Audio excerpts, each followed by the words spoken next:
ma-observe nyo sa aking drawing. Di ba, the color is, from black and white lang siya.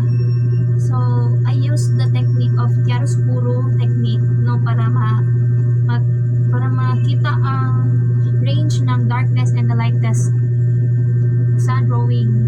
And I choose na walang color because, mas prefer ko ang, black and white lang siya na color. Like sketch. I love sketch.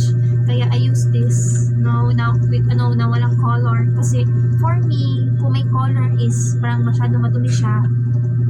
Siguro di ko pa kaya ang technique sa pag-color. Kaya ito yung pinili ko. Ito. Yes. And as you see the shape circle dito sa mata niya. Curve. Curve. Yes, this curve. Ito. Chiaroscuro, darkness and lightness. Ito, black. And the shadow. Ito. And the texture of my artwork is smooth siya. Hindi siya rough. Yes, smooth. And this is it. My artwork in visual arts. That's all. Thank you. Bye-bye and God bless.